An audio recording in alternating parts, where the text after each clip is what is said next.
Winnie Mandela, loved by many for her struggle against apartheid in South Africa and despised by others because of cases of fraud and corruption. This second episode of a two-part documentary explores how Winnie Mandela maintained her clean, iconic status despite her repeated scandals.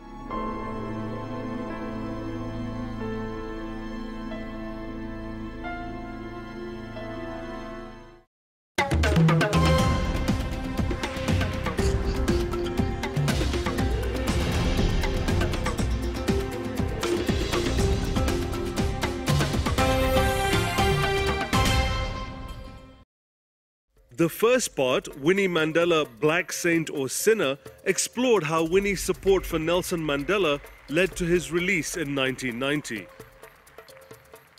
Now, in part 2, we explore how that heroic image was tarnished by scandals and how Winnie miraculously managed to survive them.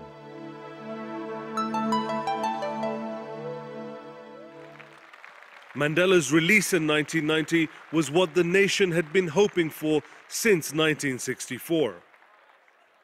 We were ecstatic and life was real again, and it was just too much excitement.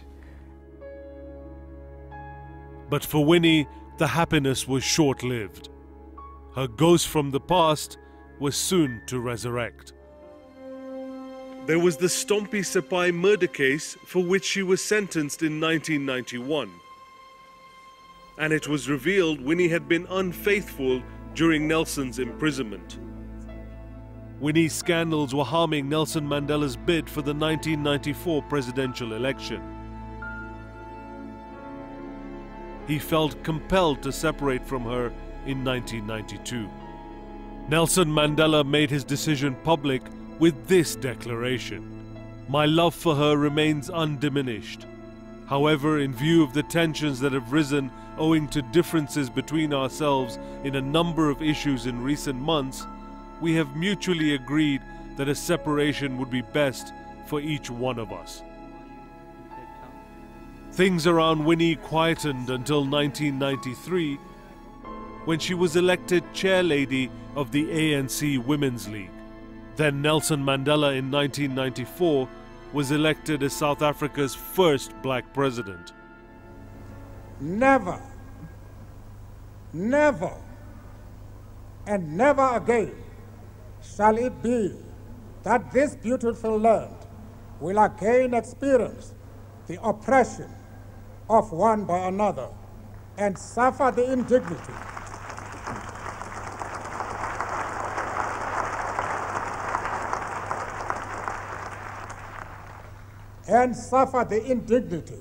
of being the skunk of the world. President Mandela made Winnie a deputy minister in his cabinet, like a reward for her struggle to liberate him. But for Winnie, things went horribly wrong again. Just a year later, she was found responsible for mismanagement and dismissed. And the tide kept turning against Winnie. She was called before the Truth and Reconciliation Commission, the TRC, in 1997. The TRC was set up to investigate wrongdoings during the apartheid era. Winnie's 1988 Stompie murder case was under public scrutiny again. But instead of cleaning up her reputation, she gave a forced apology. I am saying it is true. Things went horribly wrong. I fully agree with that. And for that part of those painful years when things went horribly wrong and we were aware of the fact that there were factors that led to that, for that I am deeply sorry. Winnie's seemingly cold-hearted apology has been studied by many. Amongst them is Professor Sheila Menches of the University of Witwatersrand in Johannesburg. Menches is a lecturer in political studies and knows Winnie because she was one of her students. She always came surrounded by bodyguards who stood outside the door while we had our classes. She wasn't the best student that I'd ever had, but her points of view were always interesting. She certainly had a sort of very basic, streetwise view of politics that was quite different from the other students. This was in the early 1990s, and Professor Menches met Winnie again in 1997 because she was affiliated to the TRC. So was Piers Pigu, now project leader South Africa for the International Crisis Group. Pigu and Menches both say Winnie had other things on her mind than apologizing. There is no question that that was a performance. It was an orchestrated performance, I think. And I think it was one that had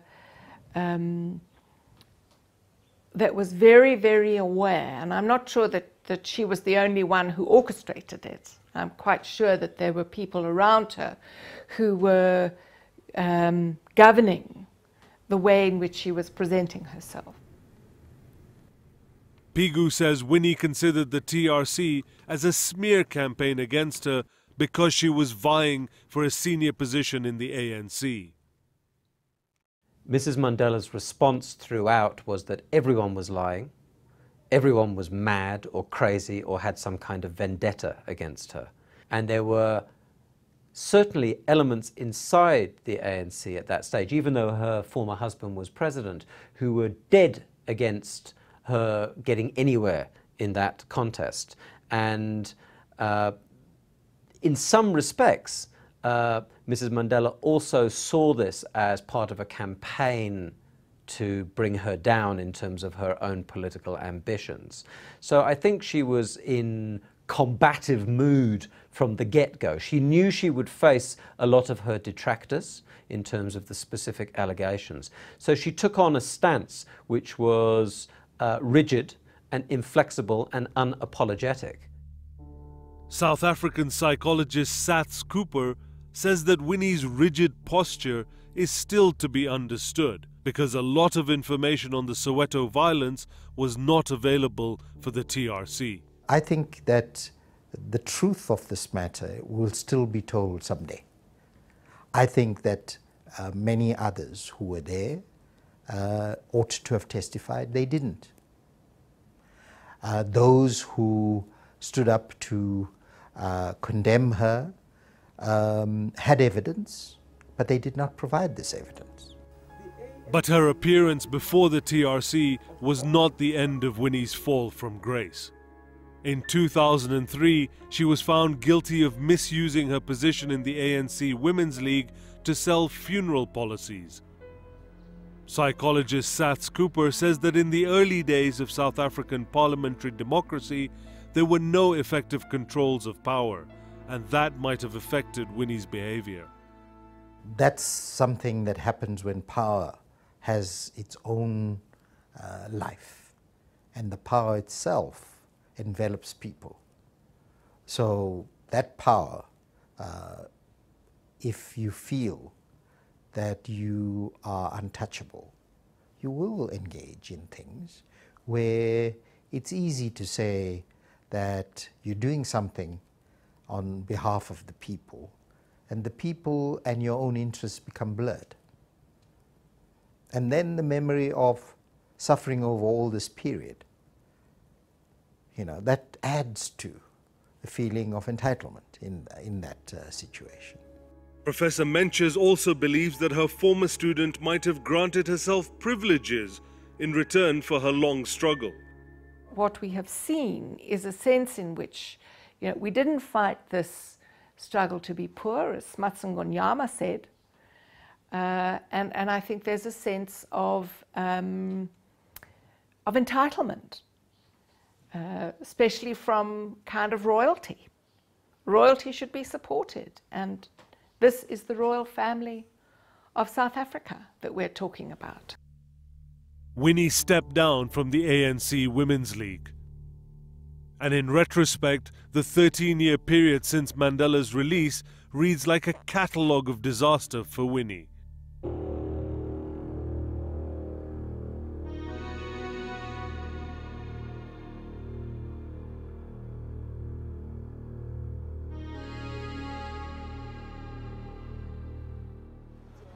Yet Winnie's dramatic life began to attract artists, musicians, film directors, and fashion designers.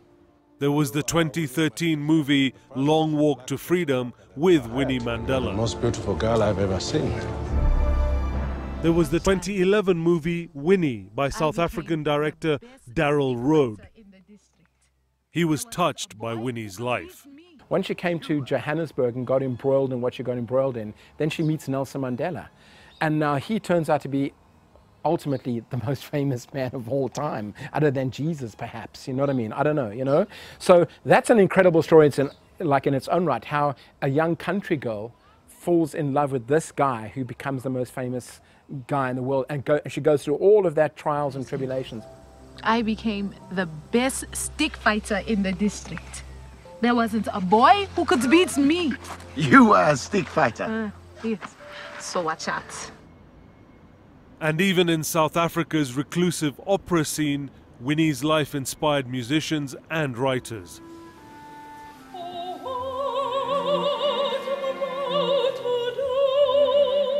Bongani Ndodana Breen is the composer of Winnie the Opera. He found that her life had everything opera requires. She has suffered tragedies, and she's lived through some of the, I think, most fundamental periods of our progress to liberation. And for me, this whole life that she has led is a tableau that is very operatic. So it was not a difficult thing for me to conceive of her life as an opera.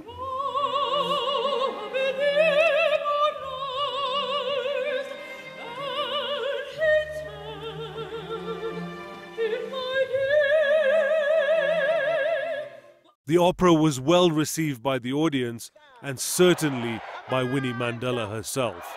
And I was glad I refused to read the script, and I refused to be told in advance what was going to be portrayed of me, because I wanted it as an honest evaluation of the journey we have traveled, and it is an honest portrayal. And I'm very happy about it. It is not doctored, it is as it was.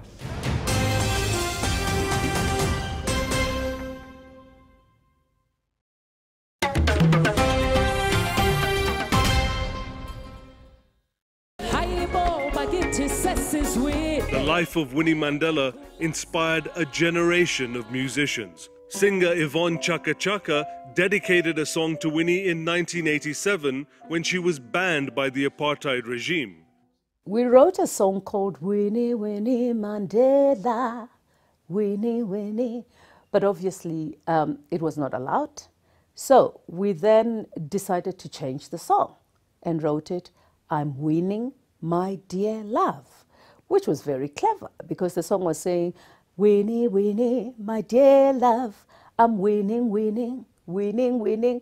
But when I went into the stadium to sing, the song was Winnie, Winnie, Mandela, Winnie, Winnie. So I think we were very smart as young people. We knew how to turn things the way the regime wanted it, but we knew what the song meant.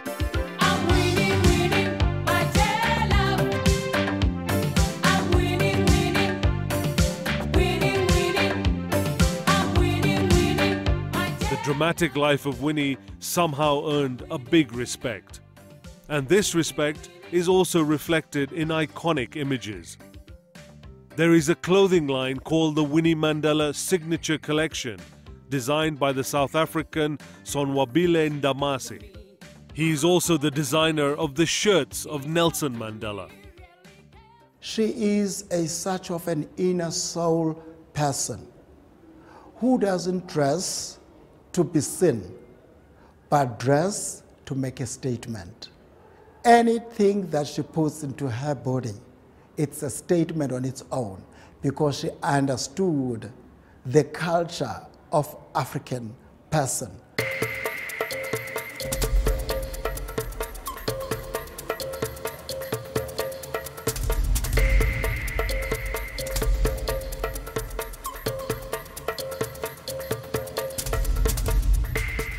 Winnie Mandela, despite her tainted image, became a brand larger than life. And she contributed to that in Soweto by turning the house where she lived with Nelson into a museum and opening a restaurant next to it. Today, buses are dropping off herds of tourists.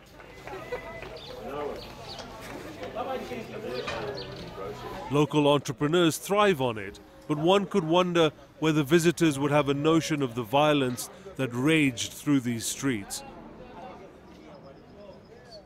But when asked about Winnie's controversies, people in South Africa did not forget them. South Africans in several layers of society do remember, but show forgiveness. I believe everybody deserves a second chance, okay? And I also believe in live and let live. So with that in mind, yes, forgive is a beautiful, strong word. As far as I'm concerned, God only forgives. But give her a chance, let her move on. It's up to her to prove herself right or wrong, whatever the case may be. If you were put under those circumstances, or if I was put under those circumstances, I'm sorry, I would have come out a much worse person. But she has been able, I think, to have so much compassion for people, and I think she's come out of those experiences maybe wiser, I suppose, but certainly she's come out of those, I think, stronger. This is a woman who spent 27 years on the front line fighting to liberate her husband, despite anything that happened during then, the Stompie incidents, the so-called lovers, all of that stuff. Who cares? The point is, if it wasn't for Winnie Mandela, we would never have been sitting in this garden now having this conversation, I believe, you know? She was a champion of the liberation struggle in South Africa. South African analyst Piers Pigu noticed this forgiveness, but says it is something else, that the majority in South Africa prefer to forget about their past to get on with their lives. I'm curious about the notion of forgiveness. I think in South Africa, this is more about avoidance rather than forgiveness. I think it's about not engaging and disengaging as opposed to actively forgiving somebody. According to Professor Menchers, Winnie created her position during the struggle against apartheid. And in the years after, she solidified her position by grooming herself into a savior of the poor. She never relinquished her critical voice. And for example, when there were problems, when there were deaths anywhere in the townships, the first person to be on the scene was Winnie Mandela, talking very loudly and saying, where is the executive of the ANC? Where are our leaders? Are they too afraid to come into the townships? Well, here I am. So she was already saying, well, I'm an independent person, I'm an independent leader, and I can stand here as one of the leaders. I come from the rural areas, and that is why I understand the poverty of our people more than anyone else, because I lived it. Shall we? And Winnie Mandela seems to have momentum in current times. More than 2 decades after the abolishment of apartheid, a new separation in South Africa has developed. The separation between black and white transformed into a separation between rich and poor. South Africa is now amongst the countries that have the deepest poverty gap in the world. The country, with its nature and culture, has all the elements needed to live a comfortable life. But for the majority of the blacks in the townships, not much has changed. Winnie seems to be touched by it. I deal with those cases every day of my life. And most of the time when I'm not in Parliament and I get attacked by the DA, I am with the people in the squatter camps. I deal with those people every day of my life. There may be the changes here and there, which of course are admirable. We have taken strides in this country, but our greatest problem is the poverty of our people. Winnie keeps drawing attention to this in her public appearances, implicating that the ANC government has failed. We can have those great policies, we can have a great constitution, but none of those things translate in dealing with the poverty of our people. And for as long as the people are as poor as they are, this country is in trouble. And these ramblings, these demonstrations for water, for delivery of services, housing, we have a problem. Winnie is raising attention for the plight of people like 61-year-old Mamokem Mathe from Soweto. Because other people, they still stay in the shack. There is no electricity, there is no water, there is no job. And Sintizwa Mkanazi, a mother of 5, says that nowadays it's tough to make ends meet. And this feeds frustrations towards the ANC. Things are not the way we thought they are going to be like. Why? As she says, it's poor job. If you get a job, less salary, more hours, only to find that one person is doing a job for 3 people for 1 salary. And then 59-year-old Monde Ndaba is also disappointed because things only improved by half. Education has changed. The sad thing is there are a lot of kids who are qualified. They have degrees, but they have no jobs today. And that sort of cancels out that education aspect. What's the point of being educated when you cannot use your education? I've got 2 nieces with degrees today. It's been years. They still don't have jobs. This disappointment in the ANC government gave Winnie Mandela's campaign for the poor firm ground, and it helped to repair her tainted public image. It also enabled her to stay in Soweto, living amongst the people she both supported and disappointed. And with the scandals behind her, this could have been a quiet retirement at almost the age of 79. But not for Winnie. Things again seemed to be going horribly wrong. First, her former husband Nelson Mandela passed away at the end of 2013. And Nelson Mandela hadn't included Winnie in his will. Piers Pigu understands how painful that can be for Winnie, but not her reaction afterwards. She shocked the nation once more by trying to get hold of Nelson Mandela's ancestral home in Kunu.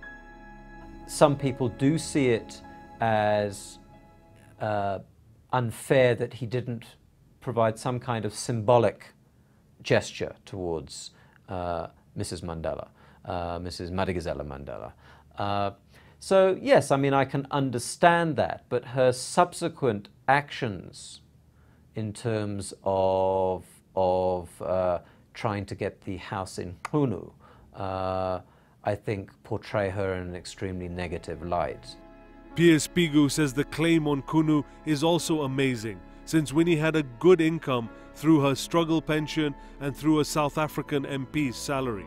But he says that might not be enough. She has a small grouping that, of PAs and bodyguards and so forth that need to be covered. So there's a lot of expenses to keep the Winnie Mandela motorcade on the road. And Kunu is clearly seen as a potential money earner, particularly if the gardens are finished down there, which are the public gardens. Remembrance Gardens will be a place where tourists will visit, money will be extracted, there'll be some kind of visitors centre and so forth. So yes, I understand why people are seeing this as that Mrs. Mandela is being driven by potential pecuniary interests. The matters surrounding Winnie's claim on the house in Kunu are unfolding. It's these contradictory elements that are fascinating about her. And I think that there is still more to be written about her, to be said about her, more to be understood about her, so that we can get a fully rounded picture of this really remarkable person who suffered the most enormous harassment, torture, but who is through it all sort of remained this with her dignity somehow intact.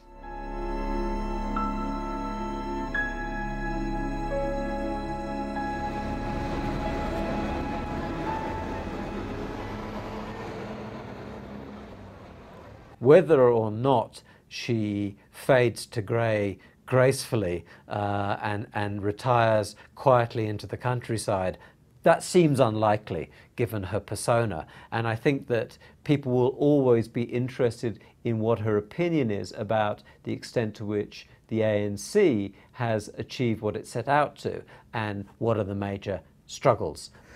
She's been critical of the movement that she struggled for, and she has been critical of the things that have been happening in the name of the organization that she has given her life for.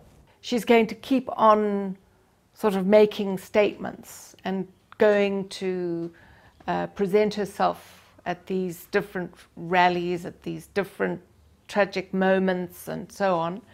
But I don't see her becoming a leading figure in any government in the future.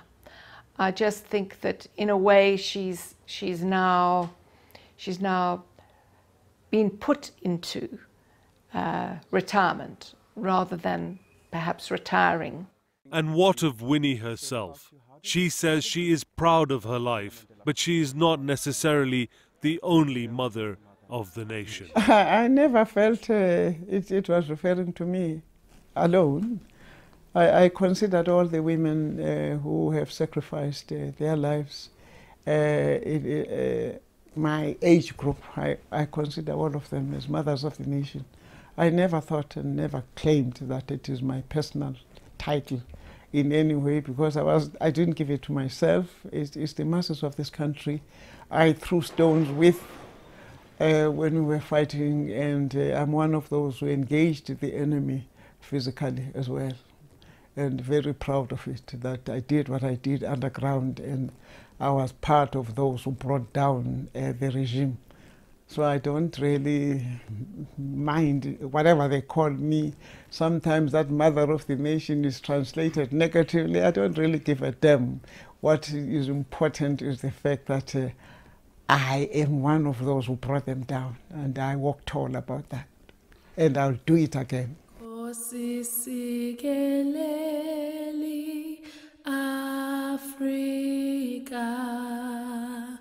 And to end this two-part documentary, one can conclude that one question hasn't been answered yet about Winnie Mandela.